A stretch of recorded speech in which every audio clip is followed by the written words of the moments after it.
भारत जैसे देश में जो 200 साल तक विदेशी राज का शिकार था, वहाँ राज्य की भूमिका इंग्लैंड से, जर्मनी से, फ्रांस से अलग होगी।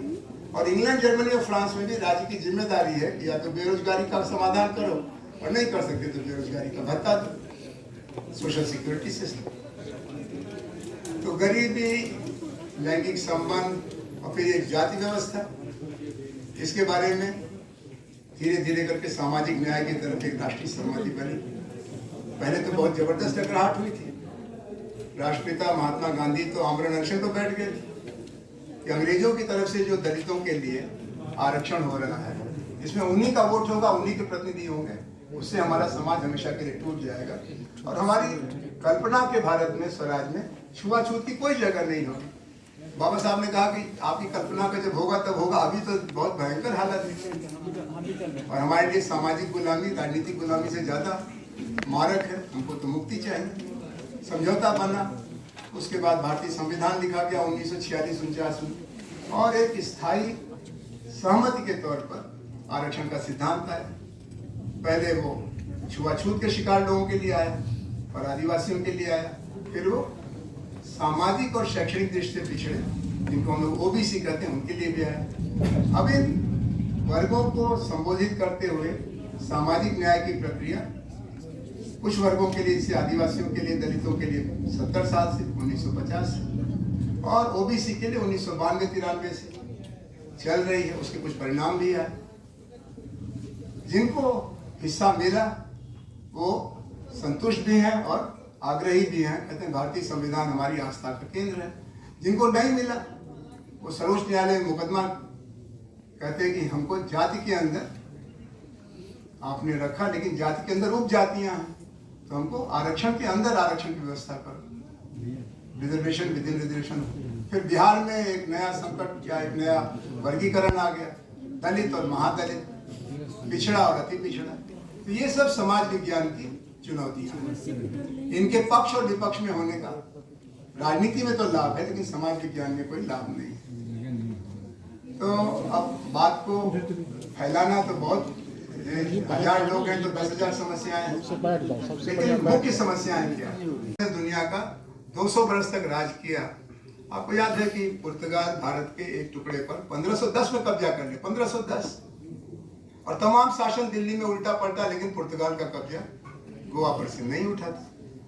तो हम लोग बहुत दिनों से, और हम लोग ही नहीं, ब्राजील, मेक्सिको, घाना, कीनिया, इन सब पर विदेशी, यूरोप और अमेरिका के लोगों का बहुत जबरदस्त बड़ा मारक नियंत्रण रहा है।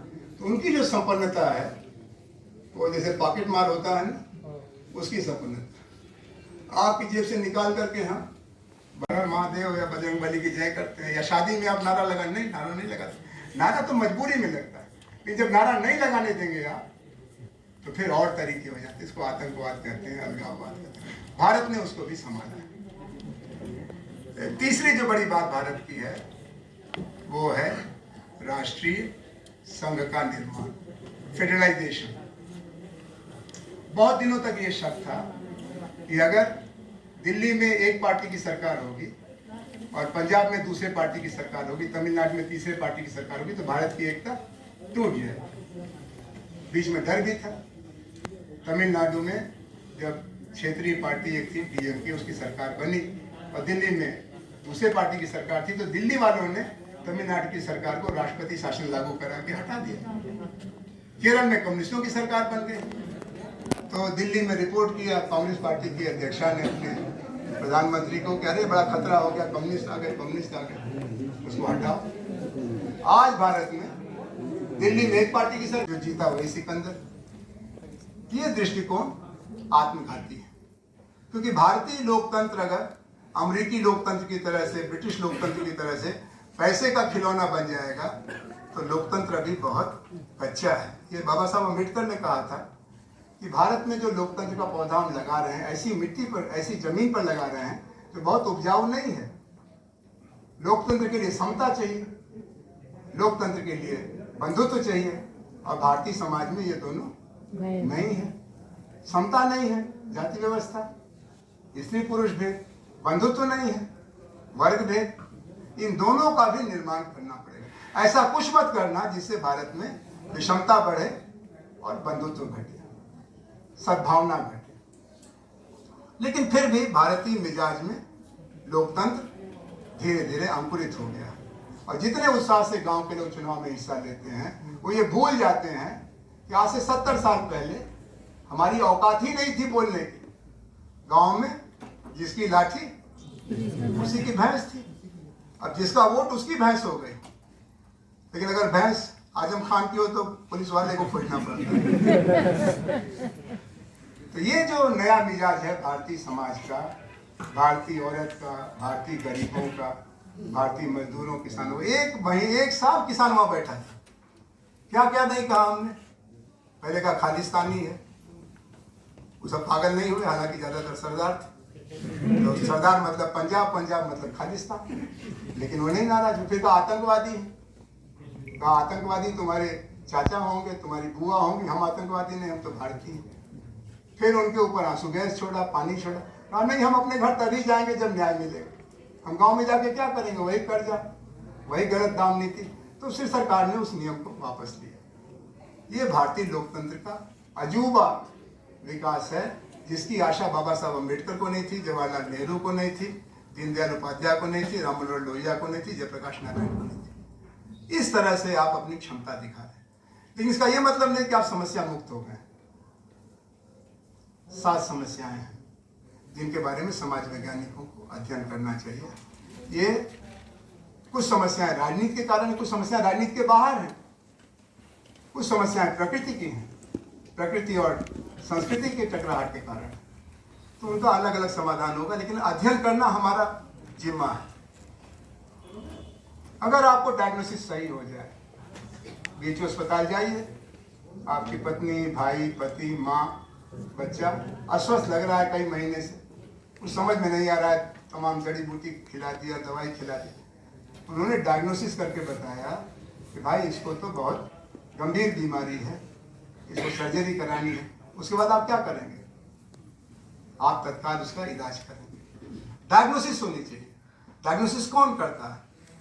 सोशल इश्यूज की डायग्नोसिस सोशल साइंटिस्ट करते हैं। इसीलिए आप जानते हैं कि लॉ की पढ़ाई पहले खाली लॉ के प्रोफेसर कराते थे, अब लॉ की पढ़ाई करने वालों को भी सोशियोलॉजी पढ़ना जरूरी हो। मेडिकल की पढ़ाई खाली डॉक्टर लोग कराते थे, अब मेडिकल साइंस में भी सोशियोलॉजी का पेपर। बगल में जो आईटी है वहाँ भी सोशियोलॉजी, क्योंकि सोसाइटी में टेक्नोलॉजी है, सोसाइटी में मेडिसिन है, सोसाइटी में एग्रीकल्चर है, सोसाइटी में कानून है। और अब जो नई शिक्षा नीति आई है कस्तूरी रंगन कमेटी की, उसने तो कहा कि बच्चे चाहे जो पढ़ें, लेकिन उनको लगातार इतिहास, दर्शन, संस्कृति और समाज, इन 4 चीजों की पढ़ाई करानी। चाहे आप कंप्यूटर पढ़ना चाहते हो, मैनेजमेंट पढ़ना चाहते हो, लॉ करना चाहते हो, नर्सिंग करना चाहते हो, एजुकेशन में जाना चाहते हो, को ही विनाश मानते हैं। तो कहते हैं कि डेवलपमेंट पैराडाइम में ही कुछ ऐसा है कि नदियों का नाश होना निश्चित है, जंगलों को काटना पड़ेगा, हवा खराब होगी। तो समाज वैज्ञानिकों को ये देखना है कि क्या कोई दूसरा रास्ता भी है। दिल्ली को जहर का कुआं बनाने के अलावा है दूसरा रास्ता। वो इको सेंसिटिविटी की बात है। आजकल भारत सरकार भी किसी भी औद्योगिक प्रोजेक्ट के पहले उसका एनवायरमेंटल असेसमेंट कराती है, पहले नहीं कराती थी, क्योंकि सबको सब्सिडी मिलती थी। तो कहा भाई हम सब्सिडी सबको काटेंगे तो नुकसान हो जाएगा, लेकिन अगर आप स्वेच्छा से छोड़ सकें, छोड़, कई 1-8 करोड़ लोगों ने उसको ठीक से समझा नहीं, छोड़ दिया। लेकिन देश तो 1 अरब 40 करोड़ लोगों का है ना, और इनका इकबाल घटता चला जा रहा, हर चुनाव का खर्चा बढ़ता चला जा रहा।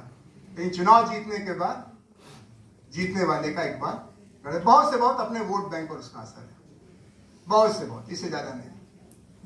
तो खंडित शासन चल रहा है, खंडित वैधता है, इट्स फ्रैक्चर्ड लेजिटिमेशन प्रोसेस। चौथा संकट है डेमोक्रेसी का। ये डेमोक्रेसी अजीब चीज है, हमको बोलने का अधिकार देती है, लेकिन उससे ज्यादा सुनने का कर्तव्य देती है। सहमति की गुंजाइश बनाओ, लेकिन असहमत जो है उसकी भी सुनो। सबकी ये क्षमता नहीं होती है। असहमति का संस्कार होता है, जैसे बनारस में दयानंद सरस्वती आए, मूर्ति पूजा के विरोधी थे, और बनारस में हर नुक्कड़ पर एक मंदिर, और उस बनारस में आकर उन्होंने मूर्ति पूजा के खिलाफ शास्त्रार्थ किया। किसी ने उनका बाल भी बांका नहीं किया। शंकराचार्य आए केरल से चलते हुए, यहाँ उन्होंने मंडन मिश्र से शास्त्रार्थ किया, लंबा शास्त्रार्थ चला। बुद्ध आए, बोध गया से बोधि प्राप्त करके, और खुल के बहस की उन्होंने। तो ये लोकतांत्रिक मिजाज है, जहां पर कि आप दूसरे की सुने, अपनी कहें, और जो तर्क संगत हो, तथ्य संगत हो, उसको स्वीकार करें। उसमें आपकी नाक नहीं कट जाती, आपकी टोपी नहीं उछल जाती। तुमने अगर आगे कुछ कहा तो तुम्हारी हम जबान खींच देंगे, तो क्या हम ऊपर से 6 इंच छोटा कर देते। ये लोकतंत्र नहीं, ये सामंती समाज है। औरंगजेब अपने भाइयों से कुर्सी की लड़ाई लड़ रहा था। बड़ा भाई दारा शिकोह बनारस आके वो उपनिषद सीख रहा था, संस्कृत सीख रहा था, उसका मिजाज थोड़ा समावेशी था। औरंगजेब, उसने पहले लड़ाई लड़ी, फिर अपने भाई की सार्वजनिक तौर पर बेइज्जती किया, हथकड़ी बेड़ी पहना करके, और फिर उसकी हत्या कर दी। भाई तो भाई, बाप को बंद कर दिया। वो कौन था? वो सामंत था, वो सम्राट था, वो लोकतंत्र विरोधी था।